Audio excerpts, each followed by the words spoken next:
Hey, magic makers. Today's going to be a very interesting podcast. I wanted to uh a lot's been on my mind, and I asked this question and I said, for my ladies over 40, what are the things that frustrate you the most, right? With this over 40 body. And one of the biggest, like, resounding responses I got was belly fat, right? We got like over unexplained weight gain, and we got belly fat, and we're just like menopause. So I said, you know what? Let me unpack belly fat, because I know for me personally, when this happened to me, I was someone who was, I couldn't eat any cleaner. I was working out. I was doing all the quote unquote right things. And I was like, dang, like, why the hell is this happening to me? Right. And, you're shaking your fist at the gods, wondering, like, what's going on. So I wanted to really unpack, and this is going to be a multi conversation, right? Because when I first started, writing this episode, I was like, my God, I could be talking to you for hours. And, who really wants to listen to me for hours? We want the highlight reel, keep it to the short. So this is definitely going to be a multi-parter, and I'm also going to be hosting a masterclass later this fall, really to unpack this concept of belly fat and how the heck can we combat it. So I don't want this to be a biochemistry course, because trust me, I did biochemistry and I wanted to roll my eyes every single time I had to go to that class. So the first thing, I just want to keep it really simple, right? What are the three reasons why we accumulate belly fat? So step one, hormones, right? All of us know our hormones are going crazy, buck wild at this time of once we hit in our late 30s, our hormones are like, going like a wild party in there. The second, blood sugar, right? This is probably, like, most people probably, like, I know this has become part of the vernacular lately, but most people probably haven't thought about blood sugar unless you're diabetic. You don't think about blood sugar. And the third, we all know this, excess calories, right? Excess or under caloric eating. So those are the three things. And so let me break it down, and let me just start with the easiest ones, right? Excess calories. We all know that if I eat too much, it's going to my body's going to store that as fat. It's going to be like, hey, I need to save this for a little bit later. And that's what's going to it's going to cause us to have the weight gain. And for many of us, we think that weight gain happens like that. It's because we notice it like that, right? We don't notice the 1 pound, 2 pounds here as we go through. And we can blame 10 pounds on menopause, right? What the Journal of Menopause, in the, I think it was in the late 2000s, or mid 2000s, because we're in the late 2000s right now. The mid 2000s talked about the average woman gains about 10 pounds during menopause. Anything above that is things that we've already had before. So if we go into our menopausal years with a little bit more weight on us, and then we add on the menopause 10, and then we, are stuck in the spiral of, I don't know what to do to get this weight off, we might add on another 10. I was in the menopause 30, and it sucked. So I totally, if you're like, oh my God, I got way more than 10 pounds, I feel you, I hear you, and we're going to talk about all about that. So it's that excess calories. So here is where I'm going to challenge you right now to take a look at what you're eating, right? And I can't say this enough. Start to make sure that we are getting protein with every single meal. And I'm talking snacks, right? Well, that's also the thing. Look at my snacks. Maybe I'm snacking too much. Maybe, I know that was my problem. I had snacks that were more treats than snacks. So I really want you to take a look at your snacks. Am I eating off my kids' plates? Am I, grazing throughout the day? Am I having too many treats, too much wine? Take a look at what it is that you're actually eating, so that, assess where you are. That's the first step for going any place, is to assess. Like, if you don't know where you are, how do you know how do you know how to navigate out of that place? So take a look at what it is that you're eating, right? And if you want to have a conversation, definitely, absolutely reach out to me. You can find me on the socials. You can find me at hello@kimbarnesjefferson.com. Shoot me an email. And in the subject line, just say, check me out. So then that's first place. The second place is blood sugar, right? So many of us don't think about blood sugar. So what happens with our blood sugar is that we have an excess of sugar that is floating around in our body. And our the primary hormone is insulin, right? So insulin, sugar comes in, it's it'll and it's circulating throughout your blood, and your body's like, hey, there's excess sugar here, we need to get rid of it. Pancreas pumps out insulin, and then the body shuttles the sugar away into our liver, into our into our muscles. Now, if for some reason there is an excess, that like our liver's like, I'm full, our muscles like, I'm full, then it sends it out to fat.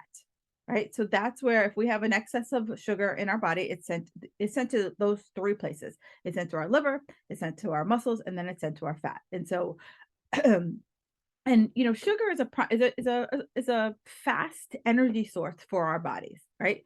So the more, if I keep having these excess of sugar, and I keep ringing the doorbell on my pancreas saying, I need more insulin, I need more insulin, eventually our cells are just going to start to be like, I'm tired, you guys got to deal with this on your own. And so then there's more sugar that floats around in our blood, and the more sugar that floats around in our blood, sugar is a corrosive. Yes, corrosive. That's what I was looking for. It's a corrosive, and so it starts to eat away at other parts of our body. And so that's why we want to make sure that we keep our blood sugar levels in check, because you know our body, our liver can say full, our muscles can say full, but our fat cells like, oh, we'll just, pack it away for a rainy day. Our fat cells become hoarders, right? And so, again, I'm going to talk about hormones just in a few moments, but as our hormones get a little bit crazy,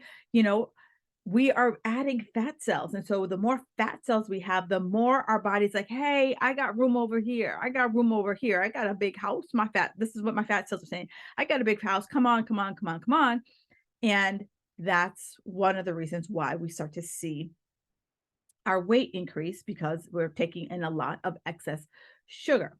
Now, again, that's a completely different conversation. But again, I wanted to raise it here so it just starts us to look at that. And so one of the things that and I know is, these are three things I had a problem with, and three things I see my clients having problems with. And so if think about blood sugar, you see a lot of people later in life being diagnosed with type 2 diabetes. And this is because, once you hit a certain threshold, once you hit a certain threshold, you become diabetic. And so this is why, we want to start looking at our blood sugar numbers now. And when you have your physical, um make sure that you are having your blood sugar tested. And it should be a pretty common number that your doctor should test for you. So you want to have your A1C number test, and this just basically lets us know like what the levels are in our blood. Then we also want to know like what our true blood sugar numbers are. And so we want to make sure that it's less than 70. And then we also want to know what our cholesterol levels are, and we also want to know what our cholesterol numbers are. And we want to make sure our cholesterol, we're below 200, and our LDLs are low density lipoprotein. They're low. And we also want to know what our high density lipoprotein numbers are. We also want to know what our triglyceride numbers are, and that's the amount of fat that is floating around in our bodies. And we make sure that is less than 150.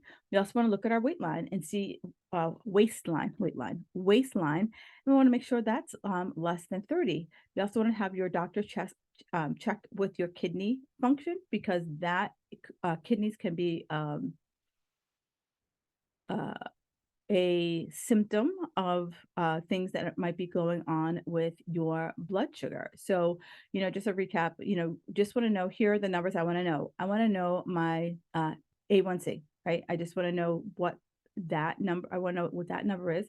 I want to know what my actual blood sugar number is. I want to know what my blood pressure is, my cholesterol, um, and my triglyceride number. And then I also want to do like a weight circumference. And I also want to understand what's going on with my kidney function. So those are just, that that will really help us kind of understand what's going on there. Cause then, we can really start to unpack what is the challenge for you, right? Because it's, I wish there was like, take these 3 things, stand on your head, and call me in a week, and bada boom, bada bing, everything's gonna be fabulous. Unfortunately, that just isn't the way, things work. I mean, I wish they worked that way, but for many of us, that's just, you know, everything is very, everything is specific, very specific to you. And the one thing did want to say is that I wanted you to make sure that you had a your blood sugar test. It's fasting. It is a fasting blood sugar. So for your A1C, you want to have it to be 5.7% or below. You want your fasting blood sugar to be 99 or lower. And so that way we can start to see, really what's going on with you. And, type 2 diabetes is one of the fastest preventable diseases that we have. Like right now, there's over 29 million Americans who have some form of diabetes. And so it's basically it's one in 5 have type 1, and then and then there are about 300 people who are pre-diabetic, and that can easily be changed just by us eating better and exercising more, right? So I didn't say eat less, exercise more. I said eat better, right? That's the one thing we need to do, is that we need to focus on eating better. All right, so I'm off of my horse, because I can totally go down this rabbit hole on blood sugar and so forth. But I really want you to start focusing in on, knowing what your numbers are. And, if you haven't had a physical in a while, here's me beating on the drum. Go have a physical, go have a physical. All right. So now let me get into what most of us, we always say this like blanket, it's my hormones are my problem. Yes, hormones do cause problems. So let's just start step one. So many of us know the 3 main sex hormones, right? So we have estrogen, progesterone, testosterone. So let's just kind of give you the 35,000 foot view. Estrogen is responsible for you ovulating, right? So for those of us going back to, I don't know, was it 8th grade biology? I think it was 8th grade biology. We're talking about breaking down why we have our period. So basically, estrogen starts to secrete more. We start to it's knocks on the door of the ovary. The ovary starts to release the egg. But as we march our way towards menopause, this declines rapidly in menopause. And the other thing about it, it declines rapidly during menopause. So it's high in our cycle. So when we're having a traditional menstrual cycle, it's high in our cycle. And then as we work our way through, say, day 1 through day 14, it goes high, and then it starts to go down as progesterone starts to come up. And progesterone, it's our calming hormone. It's the hormone that tells the uterus, hey, get ready, there's a baby coming, right? So this is the hormone that starts to, as estrogen starts to decrease, progesterone starts to rise, and it's saying, hey, there's a baby coming, let's prepare our little nest for the egg to take root. And so this, then we have the follicling hormone, we have the lutein hormone. And so between estrogen and progesterone, this is what's, the big things, that the dance that is happening every single month from the time you have your first period until the time you have your last period. Then we have testosterone, right? And so this is, many of us think of this as just as a male hormone. As women, we have testosterone. We don't have as much as men do, but we do have testosterone, and this is produced from our ovaries. It's also produced from our adrenal glands, and this is the hormone. It gives us a feeling of well-being, right? But it also helps us build lean muscle, right? So that's why we're able to see lean. That's why we're able to build muscle as a woman, because we have testosterone. So then we have these three four sub hormones that are affected by, you know, by our transition towards menopause. So we have, the first one is leptin. All right. So leptin is the hormone that is released in our body that helps us to maintain our weight. This is the hormone that tells us, that tells your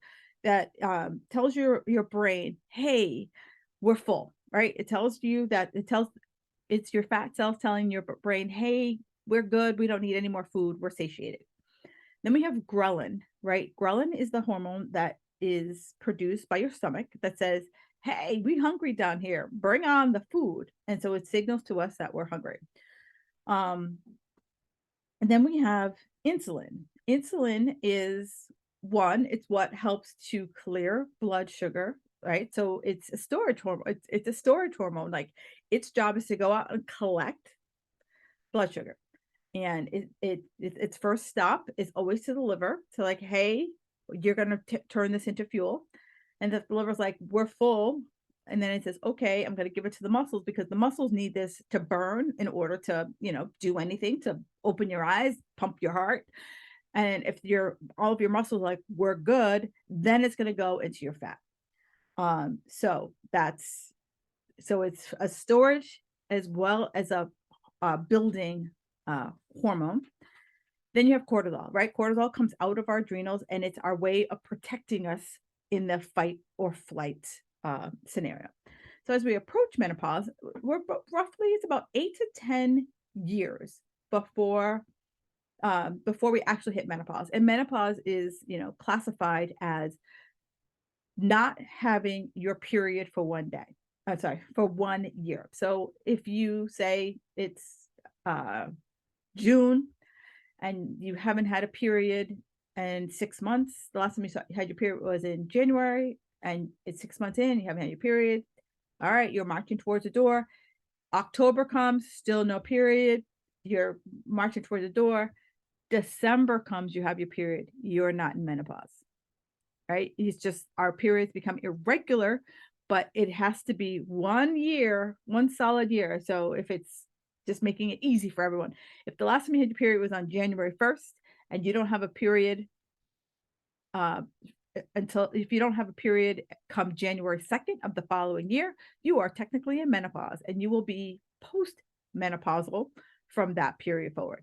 But if for some reason you get your period on December 15th, boom, you are not in menopause. You are still in perimenopause. All right. So as we, make this march towards menopause, I've heard it called the second puberty, which makes so much sense, because if you think during puberty, our hormones are going buck wild, and this time our hormones are going buck wild, but we're now starting to shut down the factory, if you will. So as we are having our cycle, we start to see this shift in estrogen, right? Estrogen starts to rise on days 0 through 14, and then progesterone starts to come up day 14 through 28. And then, progesterone becomes high and estrogen becomes low. And so our body's like this feedback loop, right? So it's like, when progesterone starts to do its thing, it's like, all right, estrogen, you're on deck next, right? And so it's this dance between progesterone and estrogen. But when that dance doesn't happen, our body starts to get wonky, right? Because it's like, wait, day 4, here I am. So say it's day 22, and the signal to get estrogen, in the on deck cycle, it doesn't happen, and estrogen is produced in primarily it's produced in our ovaries. But if for some reason the ovaries aren't getting the signal to say, hey, it's time to produce some estrogen, let's get this party started, then your body's like, okay, over you sit down. I need this estrogen because we got a party starting and we need the estrogen in order for the party to start.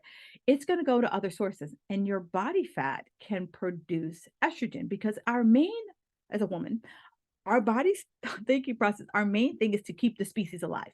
And so we need to create this estrogen. Even if it's not from the ideal source, we need to create this estrogen. So it'll go to other sources. And so because our bodies have become wonky and I'm not consistently getting estrogen from my ovaries, it's going to start to say, hey, cells, I need you to make sure that you are around. Hey, fat cells, sorry, fat cells. I need to make sure you are around so that if I ever need to bring estrogen out for a party, you're ready to go. Like you're my plan B. Like you're in the on deck circle. Like you're the designated hitter if someone goes down in the outfield. And so that's what so estrogen is responsible for us changing the shape of our body. Estrogen is the best way to describe it. It is a female shape shifter, right? It helps it deposit it, it needs to store up this excess fat so it can make estrogen.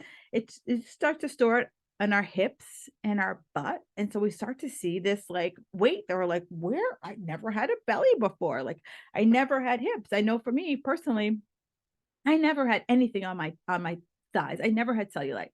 And then one day I'm like looking down, I'm like, what is going on? And so that is what was going on, right? That is what is going on. So as I mentioned earlier, right? So this all of this is happening behind the scenes. And it's not this like, I wish it was this like light switch. Like, you might notice these little things. You might notice the belly. I notice the things on my thighs, but it's like these little signals that are happening that we have to, as I say to people, we have to now start getting in tune with what the heck is going on with our bodies. Like, and so that when these little signals start to come out, we can start to say, okay, all right, I see you. I know what's happening. I know what's going on. So it's also what causes us to have these kind of like different fat stores is our yo-yo dieting ways. And so, this this excess exercise that we start to do, it throws off that estrogen balance. The disorder eating throws off the estrogen balance. So it's starting to say that, we are kind of sometimes pushing our bodies into a more extreme menopause by going to extremes to try to fight this. And so if I'm holding in on more weight, I got to start to really focus in on what are the types of foods that I'm eating, right? Am I eating in excess? Because many of us were able to get away with having, an excess weekend here and there, an excess vacation here and there. And then now it's just, you just can't like, clean it up for a little week or two or a month and things start to come back. So we now have to start to say, it's not about this go big or go home. It's really how do I like, start to create these more sustainable habits. And it, like I said, everything's small, right? So start with these like small changes. We all know there's certain things that you're doing that you're like, yeah, I could totally scale that back a little bit, right? And then, so not like I have to give it up forever because I don't want you to get to that place. I don't want you to get to that place where you're, type 2 diabetic and you're like, shit, holy shit, I got to give up everything. I got to give it all up versus, okay, what are certain things that I can scale back on that it's not an everyday thing. It's not an every week thing. And that is not in excess, right? So that we can start to really get to the meat of this weight loss because it's the shift in the estrogen and the progesterone that changes how our bodies responds to the different cues in our body. It's how our body changes into this response to our blood sugar, response to the insulin. And so that way we have this excess belly fat, right? And belly fat can be categorized into two categories. It could start as subcutaneous fat, which is the fat that jiggles, right? It's like we can pull on that fat. And then and that's relatively easy to lose. It's when it becomes visceral. I want you when I think visceral, that is the fat that's just woven into our body. It's all around our organs. Think about like, have you ever seen like an overweight man? He has like this like extended belly and it's hard, right? It's like a beach ball, like it's super hard. That's the stuff that is tough, and that rises in us women because of testosterone, right? Testosterone is starting to get unchecked from the other sex hormones, and so we start to gain weight like a dude. And so here's where, again, I'm literally just touching the surface on this belly fat stuff. I wanted to really just give you a snapshot of like, this is what's happening. There's a lot of moving pieces, but I wanted to give you this quick snapshot. So I'm going to do a quick recap, and then I'm going to go deeper, right? Later this fall, I'm going to do a full masterclass on cracking the belly fat code. And I'm going to go into this full masterclass where I kind of break down this three-step framework around how we make better choices, how do we create our own personal health code, and ultimately, how do we maintain this long-term consistency so that we don't always feel like we're chasing our tail when it comes down to this belly fat. So here are your takeaways, right? What can you do today? First, let's focus in on making sure we're having more protein, right? And so that's number one, protein based meals, and make sure we're getting in those vegetables. Sleep, right? We need to rest and recharge because a lot of us are living stressful lives, right? We're either sending kids off to college, sending kids off to college. We might be dealing with aging parents. We might have crazy jobs where we have ridiculous commutes. Maybe we have just ridiculous hours of keeping. Maybe it's the workload is just off the charts. And so we have a lot of stress. So we really need to focus in on that rest and restoration piece. And then less hit exercises, right? So many of us want to go and, crush a workout. Like that's how we grew up. We grew up in the crush world. We were the crushers, right? We needed to crush every single workout that we did. Let's focus on less crushing and more about, am I lifting? And you know what? I was that crusher, right? So I'm there's no judgments here when I say this. I'm just saying, it's us shifting our focus, and it is more about it's more about us saying to ourselves, how do I get uh how do I get it done? Right. And I love these like 30-minute workouts because I know I'm able to do it. I'm able to just like get my head down and just start to really get the work done. And so if you are like, you know what, this is happening to me, I don't know what's going on. I know that I need to make some changes. I'm going to be unpacking this later this fall, and all you got to do is go into the show notes and get yourself on the wait list so that when I do have the date and time solidified, you will be the first person to know. But in the meantime, if you have any questions about this, do me a favor, holla at your girl, reach out, don't be shy. I know that this is a pain in the rump shaker, and I want to make sure that you are supported, right? Because one of the biggest reasons why I started down this path, why I started this podcast, why I started doing the work that I do is because I felt unheard. I felt that no matter where I turned, that it was either in my head, or I was told I had to suck it up, or I was told that I needed to give up all the things in order to, not have to wait. And so I want you to know I hear you, you're supported, and there is a solution. So thank you again for all of your support, and have a fabulous day. And I will be back next week.